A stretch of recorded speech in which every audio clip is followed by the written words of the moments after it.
go.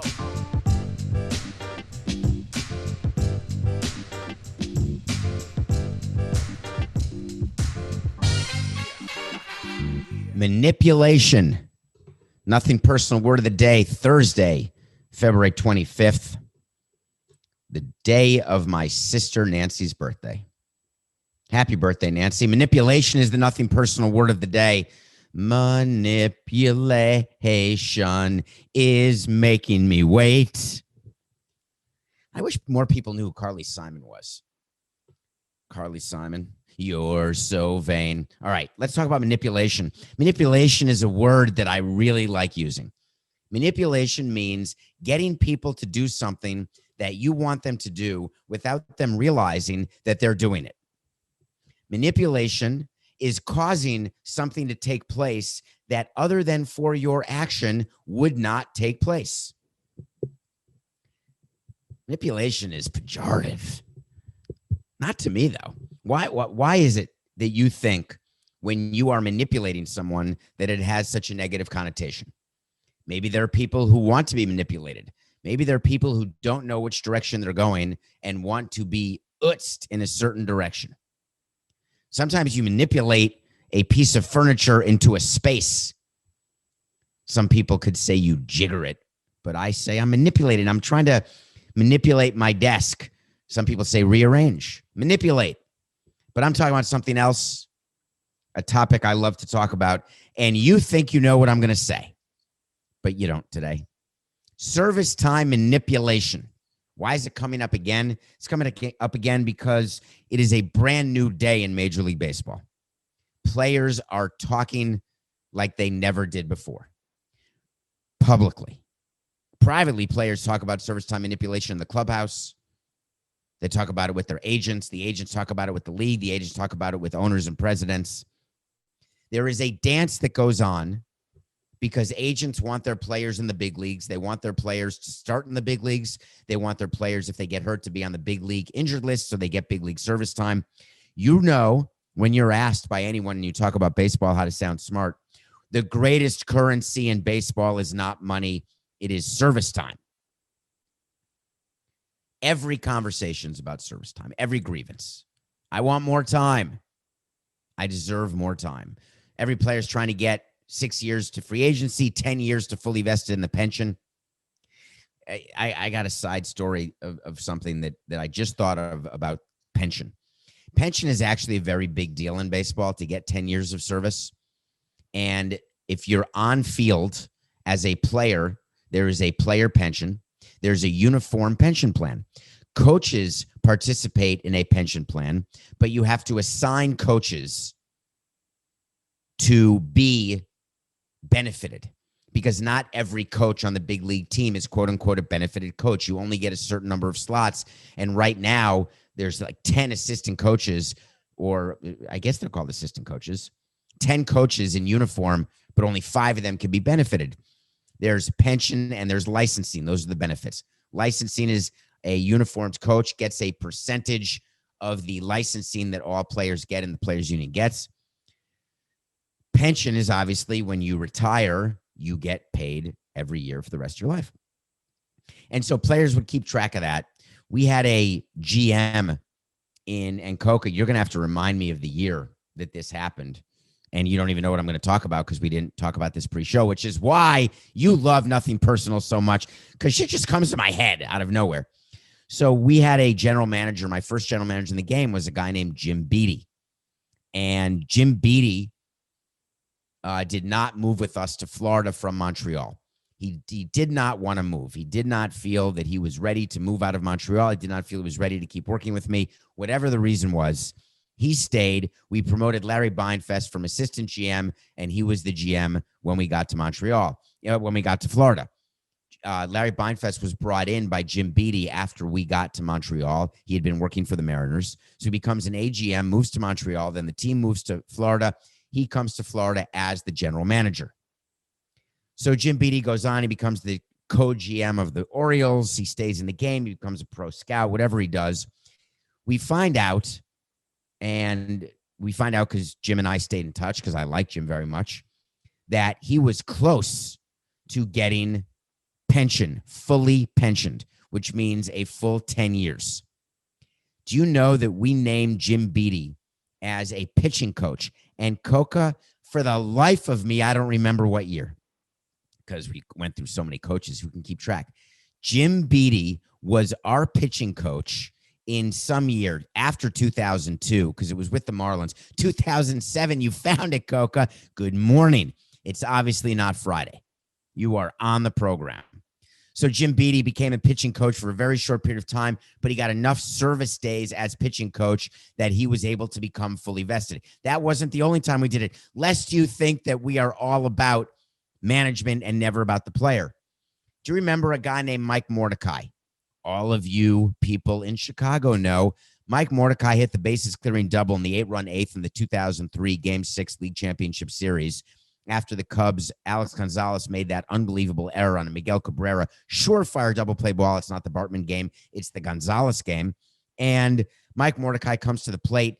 He had led off that inning to pinch hit and made out. And then he got up again because we batted around and he cleared the bases. That's when Todd Hollinsworth, the current broadcaster for the Marlins, gave his pump fist when he scored. We cleared the bases and we went on to win the game and won the next day and went to the World Series, blah, blah, blah. So Mike Mordecai was a expo with us. We then traded for him to make him a Marlin. Then he was done with the Marlins and we signed him back.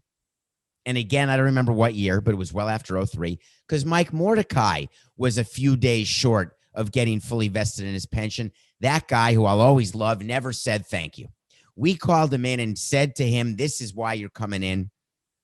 We're happy to have you on the team, but let's game the system. Let's get you fully vested. What year was it? It was 2005. All right. Thank you, Coca. So Mordecai was the first person we did it with. Beattie was the second. So Mike Mordecai came to the Marlins in 2005, my most disappointing year, that in 2012. I really thought that we had a chance to win our second out of 3 years World Series when we had signed Delgado. We signed Al Leiter, gave Al Leiter $8 million so he could help his son Jack become a major league pitcher. Disaster. Terrible season. Didn't work out. But for Mike Mordecai, it did. So we manipulate things as management every day. We manipulate pension. We manipulate benefits. We manipulate licensing money. We manipulate players and their service time. We manipulate their incentives. That is part of the business of baseball. But today, baseball's got a problem. And the problem they have is that the way I used to operate, I would be honest with players, but not honest publicly. I would never do what Kevin Mather did. Not that it would get me to resign, because that's not why he had to resign. Or maybe this day and age it is, but what he said about foreign-born players was far worse. But for me, I always wanted to let the players know where I stood, because I wanted them to understand, for me, it is business, not the end of the show.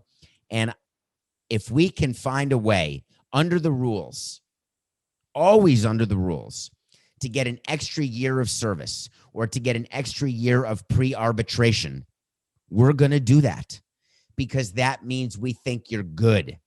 If we think that we're not sure if you're going to hit, and I don't mean hit as in pitch, I mean hit as a performing major league player, we're not paying as close attention.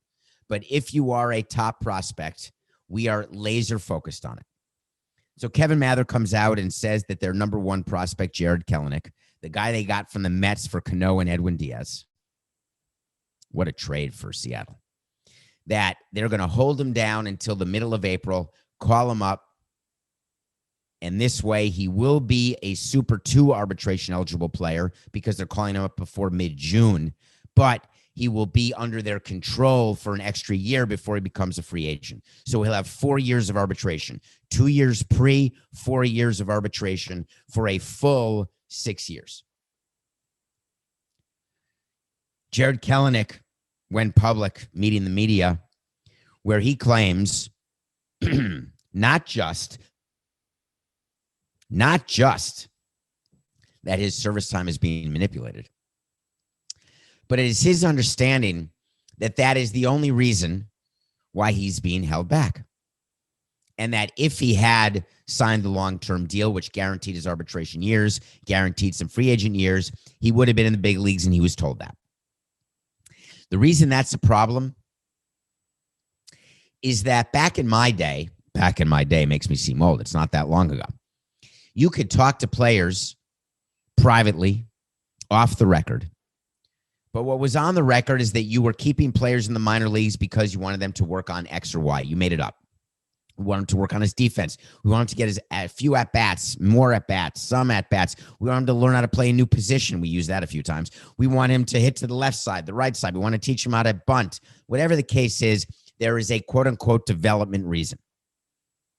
Jerry Dipoto, the GM of the Seattle Mariners, said, nobody since A-Rod has been called to the major leagues as fast as Kelenic wants to be called. If we were to bring him up right now, he has fewer than, let's say, 800 professional appearances. That's what we call it, by the way, to try to curry favor in case of a grievance.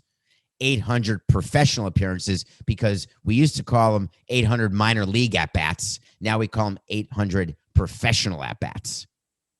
There used to be a system in place where you needed a player to get 1,000 professional minor league at-bats before they'd be ready to be called up.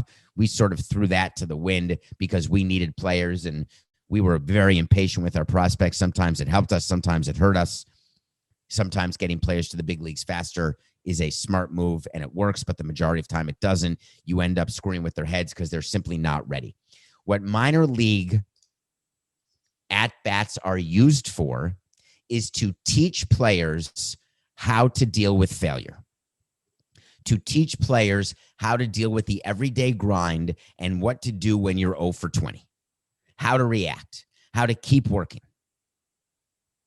We don't want players learning how to fail at the big league level. We want them learning how to fail at the minor league level. So by the time they get to the big league level and they do have that 0 for 20 slump, which every player will have no matter what at a point in their career, Coca, I will bet you there is no player from Tony Gwynn to Ty Cobb to Ichiro who didn't have an 0 for 20.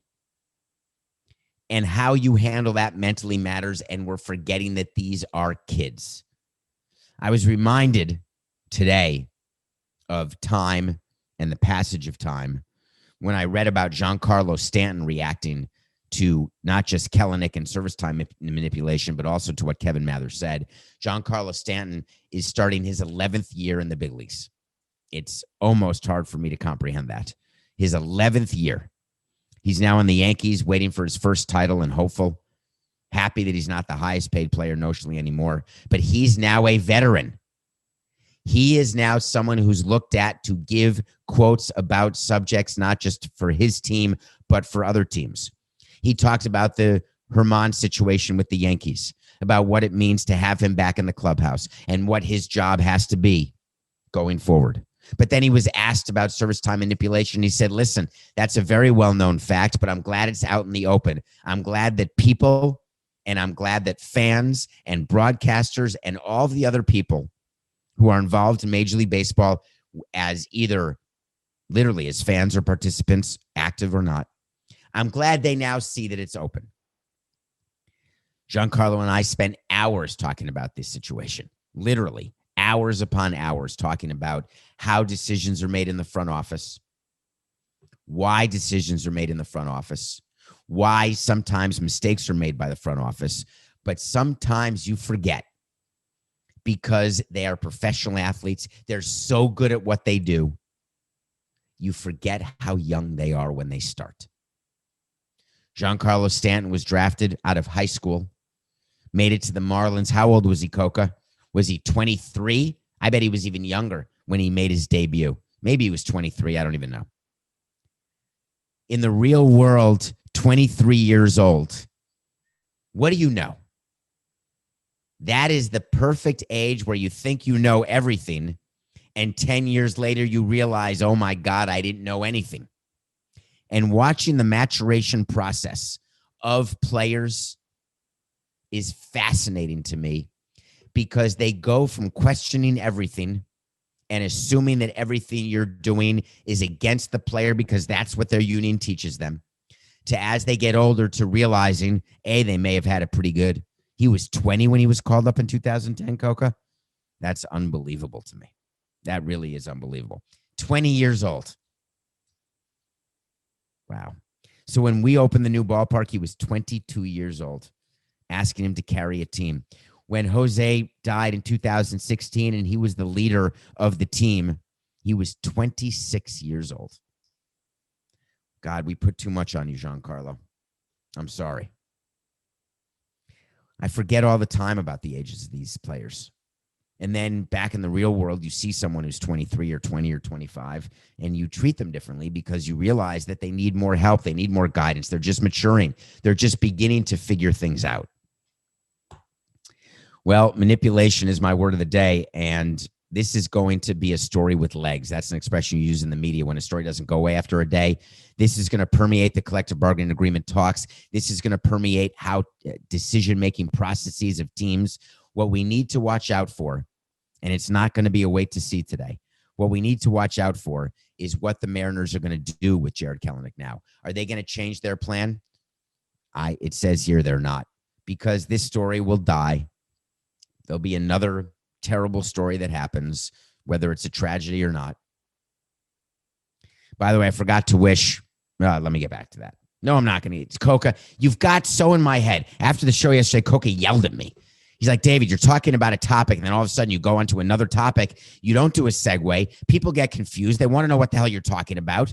God damn it, Coca. Not only do I not know what I was going to say when I wanted to interrupt myself on a tangential story, but I don't even know what we were talking about before. I thought about something that I wanted to say. Oh, yes. I forgot to wish Penelope Fernandez a happy birthday yesterday. She turned 4. Jose Fernandez's and Maria Arias's daughter. Happy birthday, Penelope. I'm sorry I missed that. All right, Coca, manipulation word of the day. We got an interesting question we need to talk about before we get to this. Tonight at 8 p.m., today is Thursday, February 25th. Every Thursday at 8 p.m., Coca and I are going to be on Clubhouse. There's a room called NPPOD. We're going to be answering questions. We're going to involve you. If you can get into the room, please find a way to get invited. We'll invite you. I don't know how to invite you, but you have to be invited, I guess. Eventually you won't. We are going to lead the Viacom CBS charge into Clubhouse. NPPOD is going to be the leader. Coca is going to be the leader because I don't know what I'm going to do except talk. Coca is going to figure out how to moderate, how to get people on stage to talk. It's an audio chat room, basically, where we get to interact. So find us every Thursday, 8 p.m. We may even do it more often. It's sort of like a live mailbag episode with a presentation of a topic. Today, I'm going to talk about how to make a budget. Not going to be baseball related, but if you have baseball questions, maybe we'll answer them. You don't have to even tell us what your question is going to be, but you just have to behave. You can't really get into the room and say, hey, Samson, up yours. Up your nose with the rubber hose. That's from Welcome Back, Kotter. Maybe not. I think it is, though. All right, Coca, we're still going to do mailbag episodes at the end of this month because you go on Apple, you rate and review. So at the end of February, I think we'll drop it Sunday, February 29th. And, of course, Sunday is not February 29th because it's not a leap year. Leap years only happen during election years. 2020 was an election year, so this is an off leap year. So that means it is the 28th, which is a Sunday, and then Monday is March 1st. So Saturday the 27th, we'll drop the mailbag episode. We still do a segment within Nothing Personal that is based on being fully baked. You know what I want? I want to talk to Samson. I want to talk to Samson. I listen to Samson all day long. All night long. So you want to talk to Samson? It's from the movie Half Baked. There's a character named Samson. If you're new to the show, if you're not new, you've been baked, you've seen the socks. No, not wearing the socks today. It's not that day. I'm wearing blue socks today that say, I am confident. I got them from Conine, Jeff Conine, when we did the 777, when we ran around the world. Conine got all of the members of Team Hold to play in socks, and they all had motivational statements because you're running 7 marathons in 7 days on 7 continents. Mine say, I am confident. Well, when I got the socks, I was quite less than confident that I could do 7 and 7 and 7. But I got the tattoo to prove it. Did it. So you want to talk to Samson? Here's the question. Would you offer Cy Young Award-winning pitcher for the Cleveland Indians, Shane Bieber, a long-term contract because he came out publicly saying that he's open to a long-term deal. Well, thank you for asking that question. I want to talk about offering pitchers long-term deals, when to do it, why to do it, and how to do it. Shane Bieber is coming off a Cy Young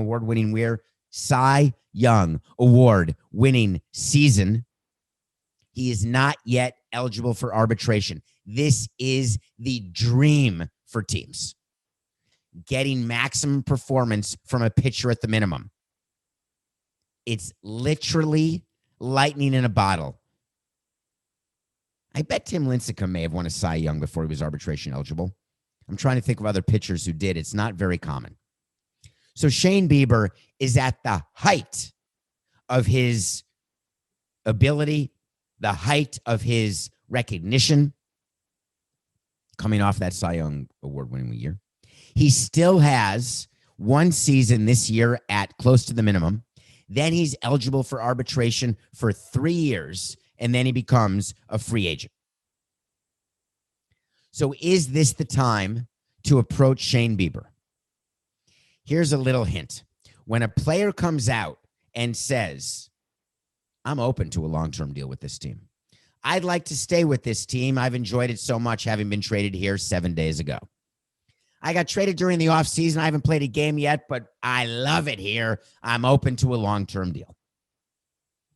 Who of you in your jobs, whatever you do, is not open to a long-term deal?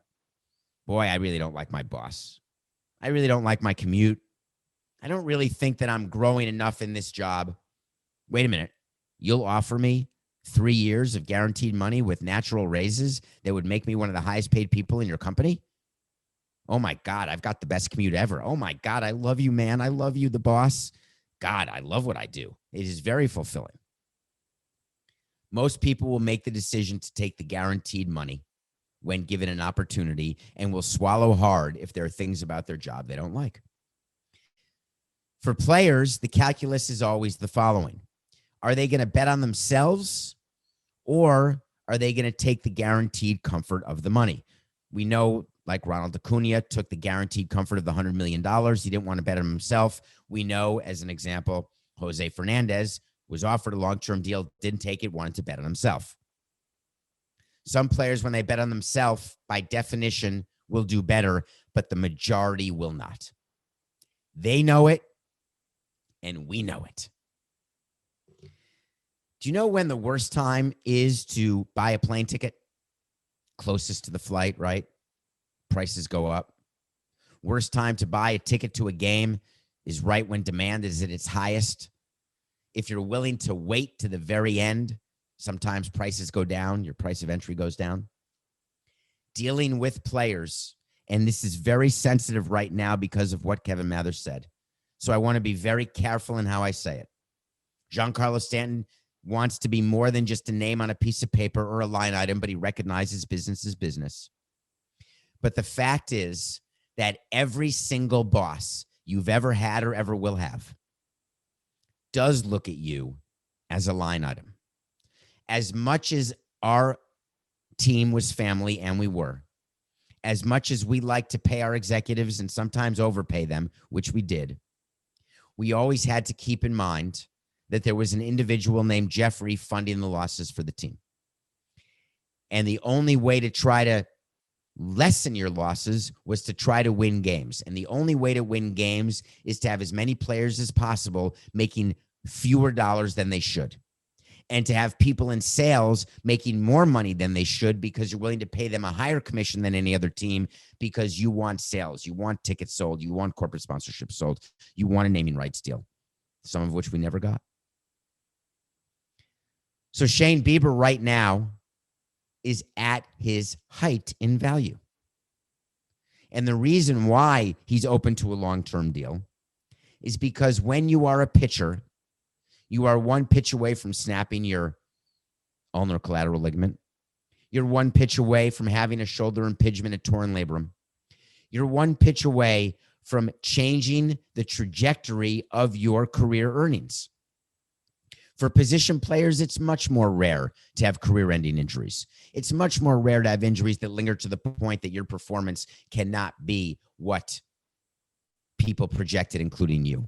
but for pitchers, it's far more common. For all players, going from minor league to major league, going from rookie of the year to a Hall of Famer, going from Cy Young Award winner to an all-star / Hall of Fame pitcher, it's super difficult.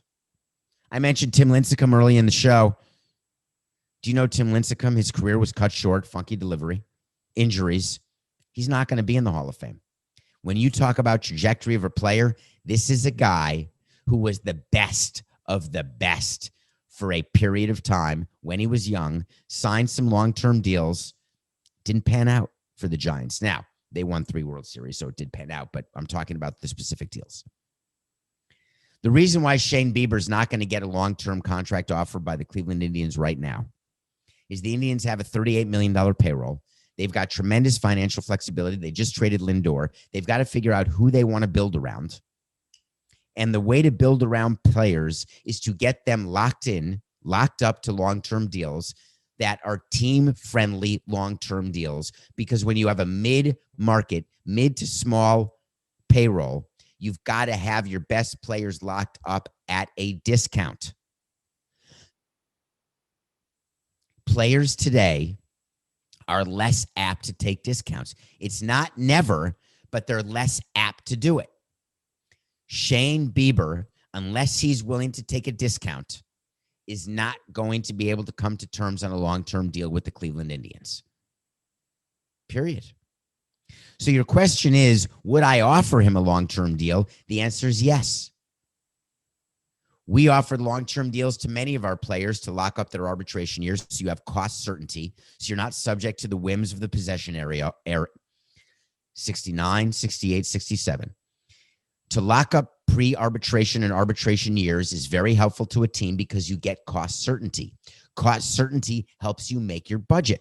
You're not subject to the possession error that takes place in arbitration. You're not subject to the whims of the market. You've got your players who you've developed, who you know, who you believe are going to be good. You lock them up. But if you're not going to get a discount, you do not do it.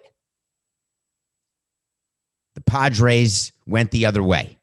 They did not get a discount, and they did it, and I think it's going to cost them. The Indians are not the Padres. Chris Antonetti and Michael Chernoff are not A.J. Preller. The problem Shane Bieber has is his front office is too smart to lock him up on a long-term deal that would reflect his Cy Young Award-winning year. Shane, you're going to have to back up your Cy Young Award-winning year, and I think you will because I think you're damn good. But would I offer him a deal at a discount? Yes. Would he sign it? No. We're going to get to some NBA news. We have quite a bit of NBA news, actually, that's interesting. Most of it has to do with Nothing Personal Pick of the Day, plus something that Rick Carlisle did yesterday, the coach of the Dallas Mavericks. But first, we're going to get to review a movie that you told me to watch. One of you listening told me to watch The China Hustle. We will be right back in a jiffy. Welcome back to Nothing Personal. I have no idea what a jiffy is. Is that 1 minute, 2 minutes, 3 minutes, 4 minutes, 5 minutes? I just think it's a kind of peanut butter. Welcome back. Thanks for making it through. Thank you for your retention. Thank you for downloading, subscribing, telling your friends about Nothing Personal. I'm appreciative. I really am. So I was asked to watch a movie called The China Hustle. It's a documentary. And it freaked me out. Here's what it's about. Do you remember the movie The Big Short, which reflected and talked about and tried to teach us about what happened in 2008 with the financial crisis? There was something called mortgage-backed securities, which basically means that investment banks were stealing from us. They were putting all of these crappy mortgages that were underwater in one financial instrument together, and they were selling that financial instrument to you, the investor. You were buying it, but the underlying value of what you were buying was literally worth the price of a Kleenex, and everyone lost their money. Banks went out of business. Regulations started. Movies were made. Fortunes were lost. Crimes were committed. Yada, yada, yada. That was the financial crisis of 2008. The China Hustle is a documentary about the financial crisis that is coming today because of China. Now, this is not an anti-China rant. Don't worry, LeBron, I'm not going to do it. This is about how people on Wall Street will find any way possible to make money. And the way they make money is from investors like me and you, who are called NSI.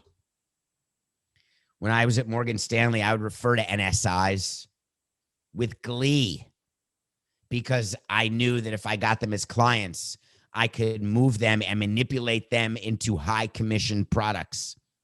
Non-sophisticated investors. You have to sign forms if you're going to trade in options that say you're a sophisticated investor. But a non-sophisticated investor,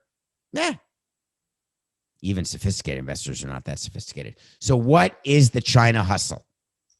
Here's what it is. Do you know?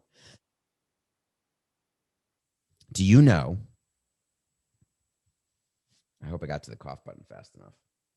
I'm not sure that I did. It's Thursday. My voice is a little crackly. Do you know that if you're a Chinese-owned company, you do not trade on the U.S. exchanges? Do you know that all the money that's being made in China and all the population and all of the unbelievable sort of business that can be done in China, the companies in China, when they go public on Chinese exchanges, not on U.S. exchanges? Well, the U.S. investment bank said, wait a minute, I don't like that. I need to find a way to get a ROI, return on investment, for my investors. I need to make my investors money so I can make money and I can get more investors. I've got funds I want to build. I've got stocks I want to trade. I want to make money, and the way I make money is by making you money, or at least trying to make you money. I want to get into China. What do? So all of a sudden, some investment banks came up with an idea, and here's the hustle. They did a reverse leverage buyout, a reverse merger. Basically, they took a Chinese company and they merged that Chinese company into a shell U.S. company that had been approved to be a publicly traded stock already, had gone through all of the regulations, but there was nothing to see because there were no assets, there was no value. Remember my pizza oven story? There was no pizza in the oven, there was no cash in the oven, there was no oven, period. So they bring in a Chinese company that apparently has cash and ovens, and all of a sudden, the U.S. company owns the Chinese pizza oven company. They've got assets in the Chinese pizza oven company. That means they have assets in their U.S.-backed company. That means they can then start trading on U.S. exchanges again and actually have value, whether it's a penny a share, 10 cents a share, $1 a share. And it turns out that many of these Chinese companies actually didn't have a pizza oven either. They didn't have cash. They were small, little, nothing companies that were propped up by these U.S. investment banks to make it look like they were huge companies. And people end up losing their money. Except certain people who shorted these Chinese-backed reverse leverage buyout merged companies, because people ended up realizing the fraud that was being perpetuated on the American public, that they were buying these stocks thinking they were investing in quote unquote China, and that's the place to be to invest. And it was all a hustle. I love the movie American Hustle. That was fictional, based on a true story though. This is a documentary, and I don't remember where I watched it, Coca. I did not write down where I watched it. Darn it. Dang it. In any case, find the China Hustle. It was suggested to me by one of you. I love that you give me movies to watch. I keep a list on the phone of every movie I've watched, and I keep a list of movies that you suggest to me. So when I actually respond to you on DM on Twitter, and I say, it's on Amazon, thank you, Coca, and I say, I'll put it on the list. I don't know if you can see this, but I literally, in my notes section, I literally have a list right there of movies that you tell me to watch, and I get to them whenever I can. Someone told me I have to watch Iceberg Slim, Portrait of a Pimp, on Amazon. I'll try to get to that. In any case, the China Hustle. I think you should watch it. Nothing personal pick of the day. Were you worried when you had the Bulls minus 4.5 and the Bulls were up big and then all of a sudden they weren't? And then all of a sudden Ricky Rubio was on the line and, oh my God, please make the free throws, Ricky. We got to get this game into overtime because if it doesn't get into overtime, then the Wolves are going to cover. And Samson said on Nothing Personal Pick of the Day that the Bulls were going to cover the 4.5 point spread. And he's been hot as ice. That's not the expression, is it, Coca? I don't know why that just came out of my mouth. Is it cold as ice and hot as dry ice? I don't know. Whatever. I'm hot. We're 25-18 because the Bulls did go into overtime and then covered the spread. They beat the Wolves by 7. You were only given 4.5. That's called a winner. Overtime was a blessing. 25-18. My cold start on the Nothing Personal Pick of the Day is like a distant memory. You've hung in there. Well, I'm going against my team tonight.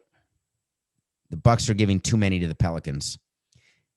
The Pelicans are getting 9. Stan Van Gundy's doing fine with the Pelicans. I think our wait to see is on the Pelicans making the playoffs and how their season is going to go and how Zion's going to go. I think those are going to come true. But pick of the day, Nothing Personal Pick of the Day. The spread is too large, and that's what we look for. We're looking for arbitrage. We're looking for some sort of problem in the market, in the bookie market. And the problem we found today is the Pelicans should be getting fewer than 9 points from the Bucks, so take the points.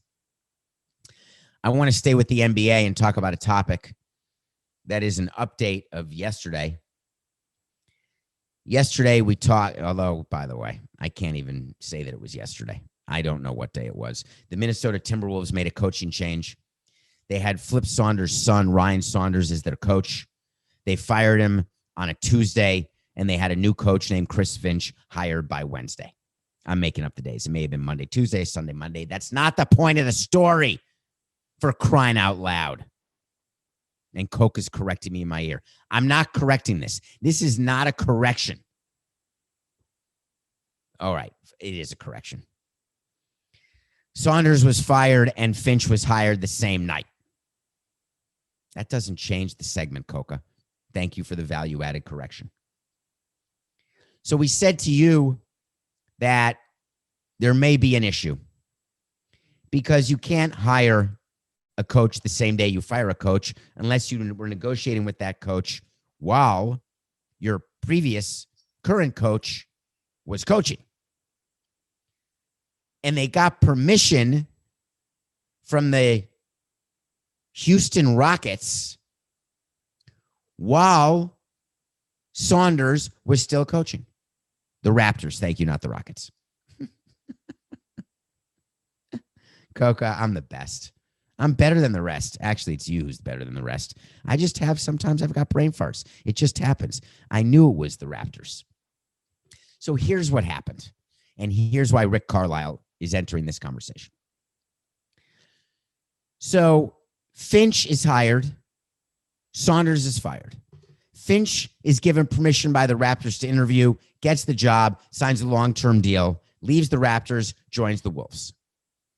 Meanwhile, there's a coach on the T-Wolves, a very well-respected assistant coach, a black assistant coach named David Vanterpool, who the players wanted to see interviewed. They wanted him as having been given an opportunity to become a head coach. They weren't happy Saunders got fired. They didn't do a coup. They were not trying to make Saunders get fired. They weren't trying to play like crap, be a crappy team, so Saunders would get fired so they could get an assistant coach. By the way, the T-Wolves have, I think, 3 black assistant coaches. They didn't show subversive behavior to Saunders. But once Saunders was fired, their view was, give our guy a chance. But now Rick Carlisle is involved. Rick Carlisle leads a group called the National Basketball Coaches Association. I don't spend a lot of time thinking about the National Basketball Coaches Association. I actually had never thought of them before at all. They came out with a long statement about the T-Wolves hiring, and it was fascinating because they had to be very careful. The thing about a firing is that it's always followed by a hiring. Same in baseball, right? One manager gets fired. It's very sad, but that means someone else gets a chance to lead one of 30 teams. You have to be very careful when you're a coaches association because you've got a new member of your association. You've got a new assistant coach who now is a head coach, who worked his way up to be a head coach. You have to be careful because the coach who was fired was a member of your association. And you know as a coach that you have to be protective of all coaches because each of you is going to be hired and fired at least once in your career if you're lucky. I'm trying to think of a head coach who's never been fired. Maybe Greg Popovich. Has he ever been fired? Before he took over San Antonio, I wonder whether he was fired as an assistant coach before. Generally, head coaches, managers, etc., will be fired during their career. So Rick Carlisle unveiled a very carefully crafted statement, starting with it's always bittersweet when one coach is fired and another is hired. Bittersweet is obviously an oxymoron. Bittersweet is meant to say it sucks for one guy, but it's great for another. But this is not about individual coaches, he said. We would be remiss not to acknowledge a deeper concern and level of disappointment with the Minnesota head coach hiring process. We understand and respect each organization's right to hire and fire whomever and whenever it chooses. But it is our responsibility to point out when an organization fails to conduct a thorough and transparent search of candidates. Here we go. Here's the point. From a wide range of diverse backgrounds. If the Timberwolves, and this is my issue with this statement, if the Timberwolves had hired a minority assistant coach from another team instead of their own assistant coach, Vanterpool, I will bet you dollars to donuts they don't make this statement. But because Finch is white, they are. What they're referring to is the Selig rule in baseball, the Rooney rule in football, and the I don't know what it's called in basketball, where race in basketball matters so much because the overwhelming maybe 70% of the players are black, where having minority and women, people of color, coaches, the NBA has been really good about that. But we've got to be super careful. The Coaches Association has to represent every coach. I agree fully with Rick Carlisle saying on behalf of the Coaches Association that he wants to avoid the appearance of a lack of process. The commissioner feels that way of every sport. They want a transparent, inclusive process where diverse candidates are being considered for every position. They need more owners and presidents to be the way I was, which is I don't care what color you are. I want you to lead our team to more victories. We're going to put the best person in position. Gerson Rosas is the GM of the Timberwolves. He had a relationship with Chris Finch. He has the right to bring in his guy. He has the right to bring in someone he's comfortable with. What he should not say is what he said because he felt he had to respond to this statement. And when you have to respond to a statement, you're going to get it wrong if you don't think about it first. And he made his problem worse. He said there were other candidates, minority candidates we considered at this time. Unfortunately, when you're in the middle of a season, you're really at the mercy of teams in terms of who can become available and who's not available. That was a challenge for us as we went through the process. What? You are not telling us the truth. You did an entire process. So you, while the Timberwolves were losing games with Saunders, you went full process, interviewed candidates, tried to ask permission of other candidates, didn't get the permission, but then did get it from the Raptors and went with the guy who you've had the relationship, who you interviewed, but gave the job to Flip Saunders' son prior to hiring Finch. You interviewed Finch and gave the job to Saunders. Don't make me laugh. It's not right what you're saying. And if you did consider minority candidates, then why is the NBA Coaching Association saying what it said?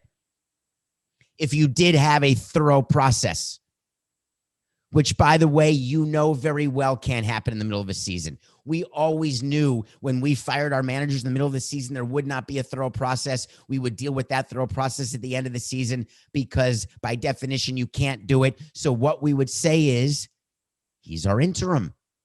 She's our interim coach. To sign a long-term deal with a coach in the middle of a season means he's not your interim coach. It means you went through an entire process. How? And then you say on the other side of it, we couldn't really talk to everyone we would have liked to have talked to because it's the middle of the season. NSS. No SHIT, Sherlock. So Rosas had to finish his statement to try to CYA. And he said, anybody who knows me knows how important diversity is to me, and it's a big part of who I am and what I'm about. Our staff and the diversity we have speaks for itself. Well, that's really not the whole point now, is it? When you are hiring a coach and when you are trying to figure out what to do that's best for your team, you do what's best for your team, but you do it in a way that makes you open, honest, and beyond scrutiny. And the Wolves did the opposite. That's our show today. And please remember, because everyone else does, it's just business. This is nothing personal.